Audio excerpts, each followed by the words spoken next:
Selamat pagi, perkenalkan saya Tobias Valentino Febian. Saya mahasiswa Stika STK Harap, Prodi S1 Keperawatan. Di sini saya akan melakukan penugasan, akan melaksanakan tindakan keperawatan SPTK 1 pada pasien atau klien dengan gangguan waham kebesaran.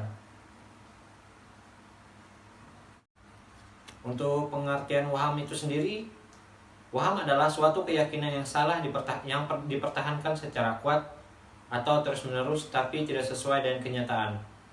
Waham sering ditemui pada gangguan jiwa berat dan beberapa bentuk waham yang spesifik sering ditemukan pada penderita skizofrenia.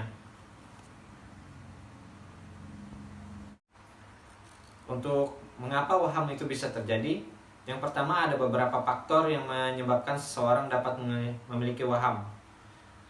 Yang pertama yaitu peningkatan harapan, yaitu ketika seseorang memiliki harapan yang terlalu tinggi namun mengalami hambatan atau kegagalan dalam mewujudkannya. Untuk yang kedua, mendapat terapi sediatik, misalnya kekerasan dalam rumah tangga yang berlangsung lama atau praktik penyiksaan lainnya.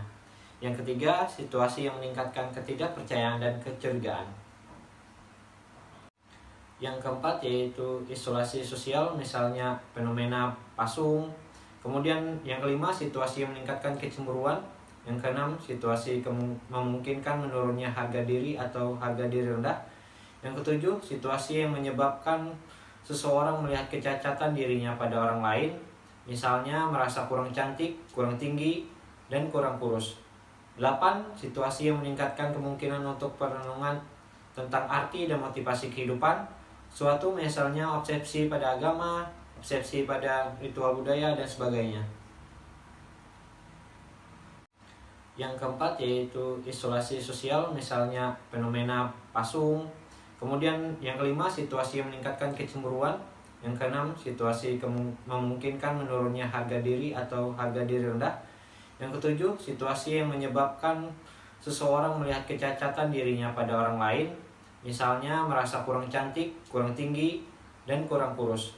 8. Situasi yang meningkatkan kemungkinan untuk perenungan tentang arti dan motivasi kehidupan suatu, misalnya obsesi pada agama, obsesi pada ritual budaya, dan sebagainya.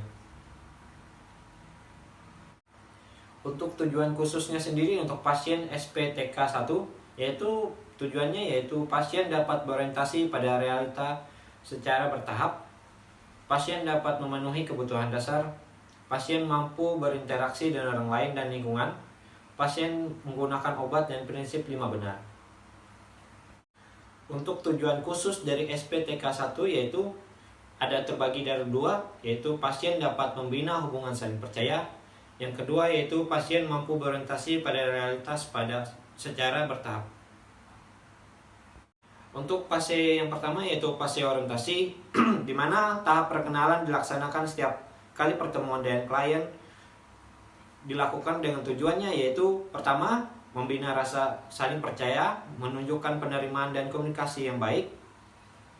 Yang kedua, merumuskan kontrak yang terbentuk dalam waktu, tempat dan pertemuan, dan topik pembicaraan bersama-sama dengan klien, dan menjelaskan atau mengklarifikasikan kembali kontrak yang telah disepakati bersama. Yang ketiga, menggali pikiran dan perasaan serta mengidentifikasi masalah klien yang umumnya dilakukan untuk menggunakan teknik komunikasi pertanyaan terbuka. Yang keempat, merumuskan tujuan interaksi dengan klien.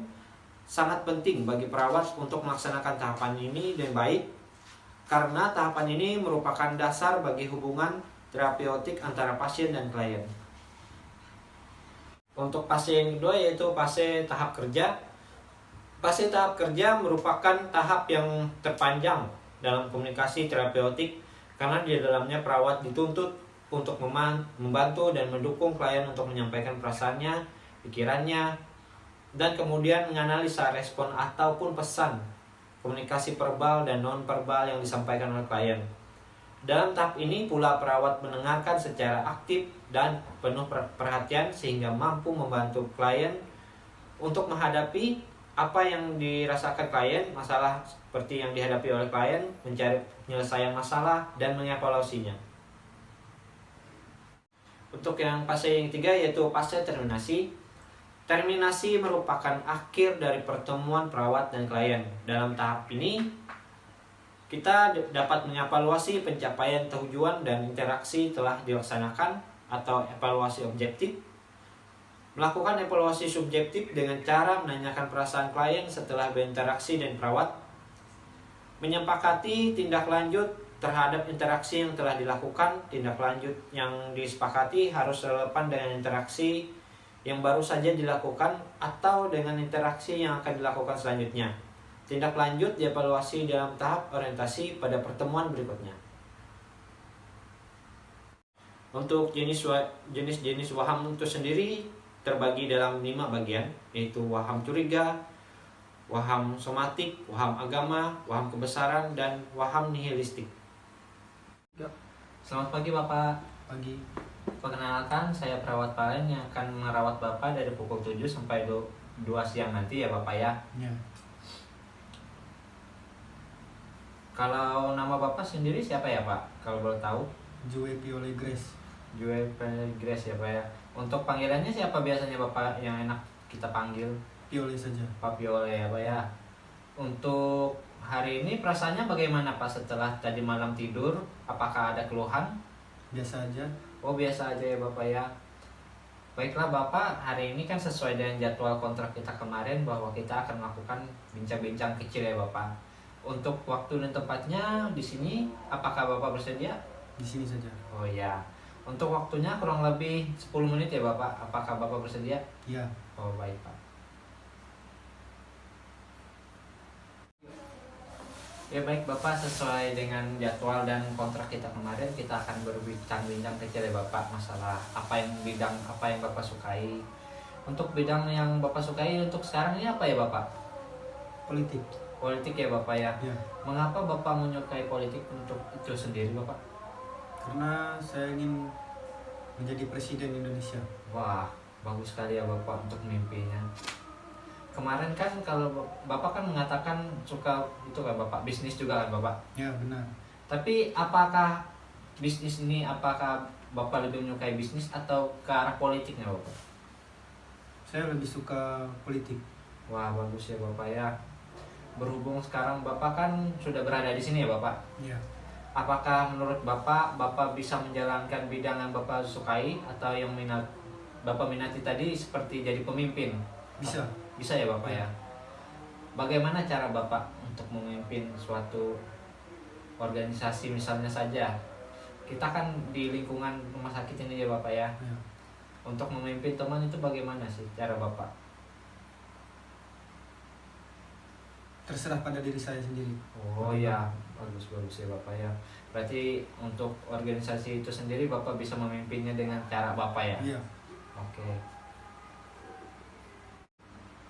Baiklah Bapak, setelah berbincang-bincang tadi bagaimana perasaan Bapak? Biasa aja. Biasa aja ya Bapak ya. Jadi bidang apa yang Bapak sukai tadi? Politik. Politik ya Bapak ya.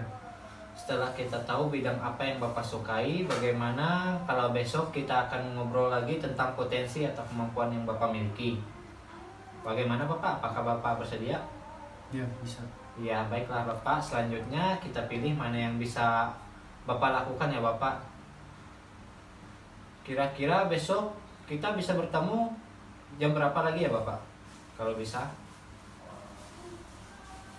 Jam 9.